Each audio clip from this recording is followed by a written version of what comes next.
வணக்கம், இது தமிழ் குரல். நான் உங்கள் பானு. விஜய் அவர்கள் அவந்தனி அளவே நின்று 108 வந்துட்டார். எங்க அண்ணன் மாச பத்தியா கெத்த பத்தியா என்னப்பா பண்றது? 108 அப்படின்னு எனக்கு இன்னொன்று கிளிக் ஆச்சு. நம்ம ஊர்ல 108ல என்ன பண்ணுவோம்? எமர்ஜென்சி பீரியட் ஆம்புலன்ஸ் கூப்பிடுவோம். இப்போ இதுல இருந்து இந்த சமிக்கைகள் என்ன காட்டுது? ஆரம்பத்துல இருந்தே இவர் டேஞ்சர்னு காட்டுது. இன்னைக்கு ரிசல்ட்டும் அந்த 108 தான் காட்டுது. என்னன்னா, தமிழ்நாட்டுக்கு இது போராத காலம் 108. இது வந்து எமர்ஜென்சி பீரியட். எமர்ஜென்சி பீரியட் வந்து நீங்க அந்த எமர்ஜென்சி பீரியடுக்கு போயிடாதீங்க. ஸ்டாலின் அவர்கள் அரெஸ்ட் ஆகிட்டு பார்த்தீங்களா, அந்த எமர்ஜென்சி பீரியட் போயிடாதீங்க. இப்போ நம்ம மாநில மக்களே அவங்க தலையில மண்ணை வாரி போட்டுட்டு இருக்காங்க. நாங்க தலைகீழாகத்தான் குதிப்போம், வந்தா விஜய் தான் எங்களுக்கு சிஎம்மா வரணும் அப்படின்ட்டு. என்னடா வேணும் உங்களுக்கு? இப்படி ஒரு முடிவை வாங்கி வச்சிருக்கீங்களே, புரியலடா எனக்கு அப்படின்ற மாதிரி தான் இருக்கு. சரி, அப்படிதான் வாங்கினது தான் வாங்கினீங்க. ஒரேடியா தனிப்பெரும்பான்மை வாங்கிட்டு இருந்தாலும் பரவாயில்ல, அந்த மேஜிக் நம்பரையும் தொடலை. ஸோ மேஜிக் நம்பருக்கு இன்னும் 10 சீட்டு வந்து இவங்களுக்கு தேவைப்படுது. இந்த 10 சீட்டை வாங்கி எங்க வாங்க போறாரு? யார்கிட்ட இருந்து வாங்க போறாரு?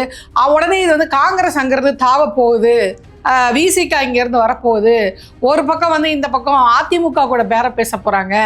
இல்லை இது எதுவுமே நடக்க போகிறதில்ல, இங்கே ஜனாதிபதி ஆட்சி நடக்க போகுது அப்படின்னு ஒரு பக்கம் ஒரு இது வைக்கிறாங்க. இப்போ காங்கிரஸ் கூட்டணிக்குள்ளே வருமா? அப்படி காங்கிரஸ் தாவேக்கா கூட கூட்டணி போனால் திமுக தேசிய லெவலில் ஸ்டாலின் அவர்களை வச்சு ஒரு பெரிய திட்டத்தை தீட்டியிருக்காங்க. அது என்ன திட்டம் அப்படின்றத லாஸ்ட்டாக சொல்கிறேன். அது காங்கிரஸ்க்கே பெரிய லெவலில் ஆப்படிக்கிற வேலையாக தான் இருக்குது அதை பார்க்கும்போது. ஸோ அது ஒரு பக்கம். இந்த பக்கம் அதிமுகவை விஜய் தேர்ந்தெடுக்கிறதுக்கான காரணம் என்ன? அவர் வந்து இப்போ பெருசாக ஒன்றும் வாயை திறக்கல. நான் இவங்களை கூப்பிட்றேன், அவங்கள கூப்பிட்றேன், வாங்க. ஜப்பானில் ஜாக்கி ஜான் கூப்பிட்டாங்க, இங்கே அமெரிக்காவில் மைக்கேல் ஜாக்சன் கூப்பிட்டாங்க அப்படின்ற மாதிரி விஜய் காங்கிரஸ் கூப்பிட்டாரு, விசிகாவை கூப்பிட்டாரு, அதிமுகவை கூப்பிட்டாருன்னு செய்திகள் தான் வெளியே வந்துட்டு இருக்கு. ஆனால் இது வரைக்கும் வழக்கம் போல தாவேக்கா ஸ்டைல் தான். தேர்தலில் நின்று ஜெயிச்சு ஆட்சிக்கும் வரப்போறீங்க. ஆனால் இது வரைக்கும் அதிகாரப்பூர்வமான தகவல் அப்படின்றது தாவேக்கா தரப்புலேருந்து இன்ன வரைக்கும் அந்த ஸ்டைல் மட்டும் மாறவே இல்லை. ஸோ இது வரைக்கும் அதிகாரப்பூர்வமான தகவலாக விஜய் இவங்களை கூப்பிட்டாரு அவங்கள கூப்பிட்டாருன்னு எந்த செய்தியும் வரல. ஸோ ஆனால் அவர் அதிமுகவை தன் பக்கம் இழுத்துக்கிறது அவருக்கு ரொம்ப ஸ்ட்ராங்காக இருக்குக்கான வாய்ப்புகள் இருக்குது அப்படின்ற ஒரு பேச்சுவார்த்தை போயிட்டு இருக்கு. குறிப்பாக செங்கோட்டையன் அவர்களை வச்சு அதிமுகவை காலி பண்ணிடலாம். ஏன்னா 2வது இடத்துல திமுக இருக்கிறதுனால திமுக தன்னுடைய நேரடி எதிரியை சொல்லியே பழக்கப்பட்டபடி. இனி அவங்க எதிர்கட்சியாக இருக்கும்போது தான் விஜய் அவர்கள் என்ன பண்ணுவார்னா, இனிமேல் எது நடந்தாலும் அதையும் திமுக சதி கொலை ஏதாவது நடந்தால் கூட அது அவங்க பேரில் எழுதிடலாம்.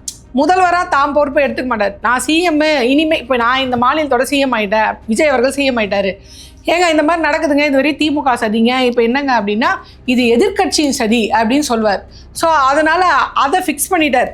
திமுக எதிர்கட்சி, அது வேண்டாம். அப்போ அடுத்து யார் இருக்கா? அடுத்தபடியே கொஞ்சம் நம்பரோட கிட்டத்தட்ட 40 நம்பர்ஸில் இருக்கிறது அதிமுக தான். அப்போ அதிமுகவை பிஜேபி என்ன காலி பண்ணுறது, நம்ம பங்குக்கு சேர்ந்து நம்மளும் காலி பண்ணுவோம் அப்படின்ற இடத்துல செங்கோட்டையன் அவர்களை வச்சு எஸ்பி வேலுமணி மாதிரியான ஆட்கள் கிட்ட பேச்சுவார்த்தை நடந்து கொண்டிருக்கிறது. அதாவது காங்கிரஸ் விசிக கம்யூனிஸ்ட்டை உடச்சி கூட்டிகிட்டு வந்து கூட்டணி வைக்கிறத விட அதிமுகவில் ஒரு 30 எம்எல்ஏக்களை எஸ்பி வேலுமணி தலைமையிலோ இல்லை யார் தலைமையிலையோ அங்கேருந்து கூட்டிகிட்டு வந்துட்டு இங்கே வந்து சேர்ந்துருங்க. இப்போ துண்டாக இவங்க வந்து வரதை விட ஒரு 30 எம்எல்ஏக்களோட நீங்கள் வந்துட்டிங்கன்னா அதிமுக கதையும் முடிஞ்ச மாதிரி ஆகிடும். நானும் உங்களுக்கு ஒரு அமைச்சர் பதவியும் துணை முதல்வர் பதவியும் கொடுத்துட்றேன். இதுக்கு ஒத்துக்க போகிறதில்ல. எடப்பாடி வந்து துணை முதல்வர் பதவிக்கு ஒத்துக்க மாட்டாருன்னா நீங்கள் எஸ்பி வேலுமணி தலைமையில் கூட்டிகிட்டு வந்துடுங்க. இப்போ அமைச்சர்களுக்கு அமைச்சராக ஆச்சு, ஆட்சிக்கு ஆட்சியும் ஆச்சு, உங்களுக்கு துணை முதல்வர் பதவிக்கு கிடைச்ச மாதிரி ஆயிடுச்சு. ஒரே கல்லில் 3 மாங்காய் அப்படின்னு அதிமுக பக்கம் பேரம் பேசுறதாக சில தகவல்கள் வெளியாகிட்டு இருக்கு. இது சைலண்டாக நடந்துட்டு இருக்கு. நீங்கள் பொதுவாக எந்த சேட்டலைட் மீடியாவில் போய் நியூஸ் பார்த்தாலும் காங்கிரஸ் வருது, விசிக வருது, திமுக கூட்டணி உடைக்கிறாங்க அப்படின்னு தான் பேசிட்டு இருக்காங்க. ஆனால் இந்த இது பேசலை. ஸோ இப்போ அதிமுக வர்றது விஜய் அவர்களுக்கு எந்த அளவுக்கு ப்ளஸ்ஸு அப்படின்னு பார்த்தீங்கன்னா, இப்போ உதாரணத்துக்கு காங்கிரஸ் உள்ளே வந்துருச்சு, விசிக உள்ளே வந்துருச்சு, கம்யூனிஸ்ட் உள்ள வந்துட்டாங்க. இப்போ இவர் யாரோட பி டீமு? பாஜகவுடைய பி டீம். பாஜகவோட பி டீம்லாம் இல்லாமலாம் இவர் இவ்வளோ தூரம் ஸ்வைப்லாம் அடிச்சிருக்க மாட்டார். பெரிய கை ஏதோ ஒன்று வேலை பார்த்துருக்கு பின்னாடி இருந்து, அதனால இவர் இவ்வளோ தூரம் ஸ்வைப் அடிச்சிருக்காருன்றதை நான் உளமாற நம்புகிறேன். ஸோ இவர் பாஜக பி டீம்ன்றதுனால நேரடியாக இல்லைனாலும் அவங்க சொல்கிறத கேட்குற கிளிப்பிள்ளையாக தான் இவர் இருப்பார். இன்னொரு 2வது எடப்பாடியாக தான் இவர் இருப்பார். அப்படி இருக்கும்போது அவங்க கொண்டு வரக்கூடிய நலத்திட்டங்களை சத்தமே இல்லாமல் கையெழுத்து போட்டார் பார்த்தீங்களா எடப்பாடி, அதே மாதிரி கையெழுத்தை போட்டு கொடுத்துட்ருப்பார். இனி மும்மொழி கொள்கை பாண்டிச்சேரியில் வந்த மாதிரி இருக்கும். இதில் ஒரே விஷயம், பாண்டிச்சேரி மக்களுக்கு வந்து ரொம்ப அறிவதிக்கும். விஜயை ஜெயிக்கவே இல்லை, விஜய் ஒரு சீட்டு கூட வரல அப்படின்னு எல்லாரும் வந்து என்கிட்ட பேசிட்டு இருந்தாங்க. நான் சொன்னேன், ஏன்னா அவங்க ஏற்கனவே பாலுங்காலத்தில் விழுந்துட்டாங்க, இது எதுக்கு ஒரு பள்ளத்தாக்கு, பாலுகாலத்திலே இருந்துக்கிறோம், பள்ளத்தாக்கு வேண்டாம் அப்படின்ற முடிவில் பாண்டிச்சேரி மக்கள் வந்து ரொம்ப தெளிவாக இருக்காங்க. ஏன்னா அங்கே already double engine Sarkar, BJP Sarkar போயிட்டுருக்கு, அதுவே போதும், நாங்கள் பாலுங்காலத்திலே இருந்துக்கிறோம், இந்த பள்ளத்தாக்கு வேண்டான்ற முடிவில் அவங்க இருக்கிறாங்க. ஸோ அதையும் இதையும் கம்பேர் பண்ணாதீங்க அப்படின்ற முடிவில் பாண்டிச்சேரி இருக்காங்க. இப்போ என் மீது விஷயம் என்னென்னா, பாண்டிச்சேரியில் எப்படி ஒரு மும்மொழி கொள்கையை கொண்டு வந்தாங்களோ அதை மாதிரி இனி தமிழ்நாட்டில் மும்மொழி கொள்கை வரும். ஸ்டெர்லைட் திட்டம் வரும், மீட்டேன் திட்டம் வரும், அது மட்டும் இல்லாமல் 8 வழிச்சாலை வரும். இனி வந்து என்னென்ன விஷயங்கள் இவங்க கொண்டு வரணும், புதிய கல்விக் கொள்கையா, அதுவும் வரும். இந்த மாதிரி என்னென்ன விஷயங்கள் பாஜக அதிமுக காலங்களில் கொண்டு வர முடியலையோ அது எல்லாமே இனி வந்து ஒன்று ஒன்றா ரொம்ப சைலண்ட்டாக வரும். எப்படி நீங்களாம் போய் சைலண்ட்டாக ஓட்டு போட்டு வந்தீங்க, ரிசல்ட் அன்றைக்கி ஆமாம் நான் தவேக்கு தான் ஓட்டு போட்டேன் அப்படின்னு பெருமையாக சொன்னீங்களே, அதே மாதிரி அண்ணனும் உங்களுக்கு சைலண்ட்டாக ஆப்படிப்பார்.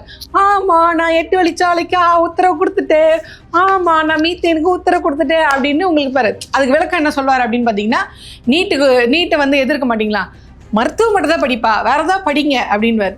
என்னென்ன மும்மொழி கொள்கையை பேசுகிறீங்க, அது மட்டும் ஹிந்தி கற்றுக்கோங்க, அவங்க பெரிய பெரிய பணக்கார வீட்டு பசங்களாம் படிக்குது, நம்ம பசங்களும் ஹிந்தி படிக்கணும் அப்படின்னு சொல்லுவார். இவங்களும் ஆமாம் அண்ணன் சொன்னால் சரியாக இருக்கும் அப்படின்னு சொல்லிட்டு ஏற்றுப்பாங்க.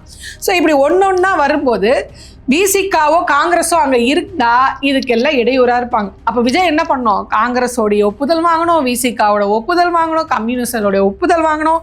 பாஜகவுடைய எந்த திட்டத்திற்கும் இந்த 3 கட்சியும் ஒத்துழைக்காது அப்படின்றதுல இன்னும் என்னோட கடைசி நம்பிக்கையாக இருக்குது. காங்கிரஸோ இல்லை விசிகாவோ இல்லை கம்யூனிசமோ பாஜகவுடைய எந்த திட்டத்துக்கும் தலை அசைக்காது அப்படின்ற நம்பிக்கை நான் இன்னும் கடைசியாக அந்த நம்பிக்கை இன்னும் எனக்கு இருக்குது. ஸோ அதனால் இவங்களெல்லாம் சமாளித்து கையெழுத்து வாங்கிறதுன்றது விஜய் அவர்களுக்கு மிகப்பெரிய தலைவலியாக இருக்கத்தான் செய்யும். ஆக இந்த 3 கட்சியும் உள்ளே கூட்டிகிட்டு வந்து ஒருத்தர்கிட்டையும் நம்ம வந்து ஒப்புதல் கேட்டு ஒரு நடவடிக்கை எடுத்து காசை கீசை பார்க்கலான்னா முடியாது, அது கஷ்டம். ஆக அதை விட பெட்டர் ஆப்ஷன் என்ன அப்படின்னு பார்த்தீங்கன்னா, அதிமுக இருக்குது. ஏற்கனவே நம்ம அங்கே வந்து நம்ம அடிமை 2னா அவங்க அடிமை 1, அந்த அடிமை 1 கூட்டிகிட்டு வந்து நம்ம இங்கே வச்சுட்டோன்னா பிஜேபி என்ன சொன்னாலும் கையெழுத்து போட்டாங்கன்னா சரி தம்பி நம்மளுக்கு எவ்வளோ ஷேரிங் எவ்வளோ அப்படின்ற டாபிக் தான் வருமே தவிர்த்து அது தமிழ்நாடுக்கு நல்லதா கெட்டதா, தமிழ்நாட்டு மக்களுக்கு நல்லதா கெட்டதா, இதை பற்றிலாம் யோசிக்க மாட்டாங்க. அப்போ இந்த இது சூப்பராக இருக்கும். ஒருவேளை இதுக்கு இபிஎஸ் ஒத்துக்கல, அது நான் வந்து இருந்தால் ஸ்ட்ரெயிட்டாக ஹீரோ தான், நானே ஹீரோ நீனே ஹீரோக்கு வந்து நிற்கிற அப்படின்னு ஹீரோ சண்டை போட்டுப்பாங்க. அதனால் விஜய் அவர்கள் எடப்பாடியை விட்டுடுங்க, நீங்கள் தனியாக வாங்க, இது அமித்ஷாவுடைய திட்டம். எடப்பாடி ஒத்துக்கலன்னா எடப்பாடியை தூக்கி கிடச்சிட்டு நீ வா பிஜேபிக்கு அப்படின்னு சொன்னார் இல்லையா முன்னாடி கூட்டணிக்கு, அவருக்கே போய் காலடியில் சரண்டர் ஆகிட்டார் இபிஎஸ். இப்போது அதே ஸ்ட்ராட்டஜி ஃபீல் இது பண்ணுறாங்க. டெபுட்டி சிஎம் நீ வரியா இல்லையா, அதிமுக கூட்டணி நீங்கள் வந்துரு, அதிமுக கூட்டணி டெபுட்டி சிஎம் பதவி இபிஎஸ் ஏற்றுக்க மாட்டாரா, எஸ்பி வேலுமணி வச்சு அந்த 30 எம்எல்ஏ கூட்டிகிட்டு வந்து இங்கே சேரு, நம்ம ஆட்சி அமைப்போம். இப்போ எது ஈஸியாக இருக்கும் விஜய் அவர்களுக்கு, காங்கிரஸ் விசிகா கம்யூனிஸ்ட் இந்த 3த்தையும் உள்ளே வச்சுட்டு அவங்க எல்லாரோடைய டிசிஷன் கேட்டு அவங்க வந்து பாஜகவோட திட்டத்துக்கு ஒத்து போக மாட்டாங்க. இவங்களெல்லாம் சமாளித்து ஒரு கூட்டணியை வந்து சமாளித்து கொண்டு போகிறதுக்கு அவர் ஸ்டாலின் கிடையாது, விஜய் அவர்கள் அந்த திறமை அவர் கிடையாது. இவ்வளோ பேர் பின்னாடி இருந்து குத்தி இப்போது இங்கேருந்து நான் உடனே அங்கே தாவேக்காக போகிறேன்னு துடிக்கிறாங்களே, ஜெயிச்சிருந்தா போயிருப்பாங்களா, இங்கே தானே இருப்பாங்க. இப்போ காங்கிரஸ்க்கு கொடுத்துருந்த இந்த சீட்டையோ இல்லை விசிகா கொடுத்துருந்த சீட்டையோ இன்னும் அவங்க போகலை, போகிறது நல்லது அப்படின்னு காங்கிரஸ் தரப்புலேருந்து விசிகா தரப்புலேருந்து பேசுகிறாங்களே. இப்போ இந்த சீட் எல்லாம் திமுக காரனுக்கு கொடுத்துருந்தா, ஆனால் நம்ம தோத்துட்டோம் வேறு கட்சிக்கு போகிறோன்னா போவாங்க, போக மாட்டாங்க. அவங்க என்ன பண்ணியிருப்பாங்க, நம்ம கட்சி தோத்துருச்சு, இதை விட அதிகப்படியான உழைப்பை போட்டு அடுத்தடி நம்ம மேலே வந்து நிற்கணும் அப்படி தான் நிற்பாங்க. ஆக வெற்றியில் மட்டும் நாங்கள் பங்கெடுத்துப்போம், தோல்வி வந்தால் ஓடிடுவோம் அப்படின்றது எந்த மாதிரியான கொள்கை பிடிப்பு, எந்த மாதிரியான கூட்டணி தர்மம் எனக்கு தெரியல. இதுவரைக்கும் உறுதியான முடிவு அது வரலை, அதுவரையும் நம்ம சந்தோஷம். உறுதியான முடிவு வந்த பிறகு அதை பார்ப்போம். ஆக விஜய் அவர்களுக்கு இந்த திமுகலேருந்து கூட்டிகிட்டு வந்து இங்கே உட்கார வைக்கிறது தலைவலி. அதனால அதிமுக தான் அவருக்கு வந்து ஒரு பெஸ்ட் ஆப்ஷன். 2வது சட்டமன்றமும் எப்படி இருக்கும் அப்படின்னு பார்த்தீங்கன்னா, பிஜேபி அதாவது இவர் போய் அதிமுகவோட கூட்டணி வச்ச உடனே அது என்ன ஆகிடும்னா, பிஜேபியோடைய டாப் 2 அடிமைகள் ரெண்டும் ஒன்று சேர்ந்து ஆளுங்கட்சியாகவும் பிஜேபி தொடர்ந்து எதிர்த்து கொண்டிருக்கிற திமுக எதிர்கட்சியாகவும், பிஜேபிக்கு சாதகமாக ஒரு கட்சி பிஜேபிக்கு எதிராக ஒரு கட்சி, சட்டமன்றம் அப்படி ஆயிடும். பிஜேபி வெர்சஸ் திமுக அப்படின்னு ஆயிடும். ஸோ இது ஒரு ஆரோக்கியமான சட்டமன்றத்துக்கு வழிவகுக்கும் அப்படின்னு எதிர்பார்க்கப்படுது. ஒன்றுமே இல்லை, இன்னொரு ஆப்ஷனாக இருக்குது.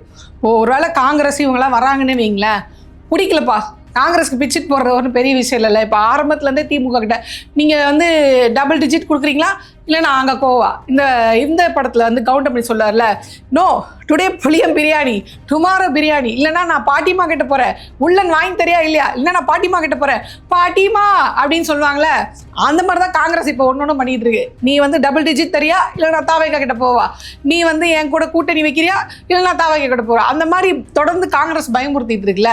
இந்த மாதிரி நாளைக்கு விஜய்க்கு பண்ண மாட்டாங்கன்றதுல என்ன ஷுவரிட்டி? அப்போ அந்த தலைவலியும் விஜய் அவர்களுக்கு இருக்கிறது. ஆக இவ்வளோ தலைவர்களோட காங்கிரஸ் விசிகா கம்யூனிஸ்டை வச்சிருக்கிறத விட அடிமை நம்மள மாதிரியே டெல்லி முதலாளிக்கு ரொம்ப விசுவாசமாக இருக்கக்கூடிய அவங்கள உடச்சி உள்ளே கூட்டிகிட்டு வந்துட்டு டெல்லிக்கு விசுவாசமாக இருந்தோன்னா பிரச்சனையே இல்லாமல் அடுத்த 5 வருஷத்துக்கு, எனக்கு தெரிஞ்சு 2 வருஷமே அதிகம்தான், அடுத்த 5 வருஷத்துக்கு நம்ம வந்து ஆட்சி அமைக்கலாம். ஒரு உறுதியான ஆட்சி வேணும், உறுதியான ஒரு டீம் வேணும் அப்படின்னு விஜய் நினைக்கிறாரு. அதனால தான் அவர் அதிமுகவை அவர் ஆப்ஷனாக வச்சுருக்காரு, ஃபர்ஸ்ட் ஆப்ஷனாக. இந்த பக்கம் வந்து காங்கிரஸும் இந்த இமேஜ் தான் வந்து நம்ம வெளியே வந்துகிட்டே இருக்கோம். காங்கிரஸ் போகுது, விசிகா போகுது, அதிமுக சைலண்ட்டாகவே இருக்குது. அப்போ இந்த சைலண்ட் டீலிங் நடக்குது அப்படின்றது தான். இன்னொன்று நான் ஆரம்பத்தில் என்ன சொன்னேன் அப்படின்னு பார்த்தீங்கன்னா, ஒருவேளை காங்கிரஸ் இங்கேருந்து போகணும்னு முடிவு பண்ணிட்டா ஸ்டாலின் அவர்கள் இந்தியா கூட்டணியோடைய தலைவர் ஆகிறார். எப்படி அப்படின்னு பார்த்தீங்கன்னா, இப்போது காங்கிரஸ் எந்த பக்கம்லாம் போதோ அந்த பக்கத்தில் இருக்கிற மாநில கட்சிகள்லாம் வந்து காலி பண்ணிகிட்டே இருக்காங்க. அந்த பெருமை தேஜஸ்வி யாதவ் வந்து அடிபட்டிருக்காரு. அந்த மனுஷனை போய் தேட்டிங்கன்னா டன் கணக்கில் அவுத்து விடுவார் அந்த கதையில். எப்படியெல்லாம் காங்கிரஸ் தால் நான் அழிந்தேன் அப்படின்னு மாநில கட்சிகள்லாம் சேர்ந்து ஒரு புக்கே போடலாம். அந்த அளவுக்கு தேஜஸ்வி யாதவாக இருக்கட்டும், ஆம் ஆத்மி கட்சியாக இருக்கட்டும், திரிணாமுல் காங்கிரஸாக இருக்கட்டும், இப்படி எல்லாருமே தொடர்ந்து காங்கிரஸ் மேலே ஒரு அதிருப்தியில் இருந்துகிட்டே இருக்காங்க. ஏற்கனவே காங்கிரஸோடைய மூத்த தலைவரே ஒருத்தர் சொன்னார், இந்த இந்தியா கூட்டணிக்கு ஸ்டாலின் அவர்கள் தலைமை பொறுப்பு வகிக்கலாம், பிரதமர் வேட்பாளர் சொல்ல தலைமை பொறுப்பு வகிக்கலாம்.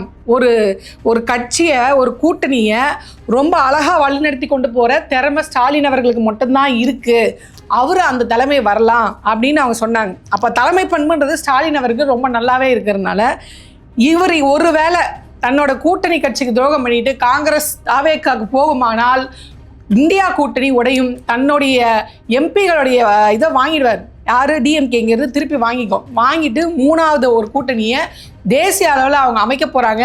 அதற்கு தலைவராக ஸ்டாலின் அவர்களை உட்கார வைக்க போகிறாங்க. ஸோ இந்த மிகப்பெரிய ஒரு பிரச்சனையை ஃபேஸ் பண்ணுறதுக்கு காங்கிரஸ் ரெடினா தாவேக்காவுக்கு போங்க, இல்லையா அமைதியாக உட்காருங்க. இந்த செக்கை தான் வந்து திமுக இப்போ கையில் வச்சிருக்கு. ஸோ இது எந்த அளவுக்கு வந்து நடக்க போகுது அப்படின்றத நம்ம பொறுத்திருந்து பார்ப்போம்.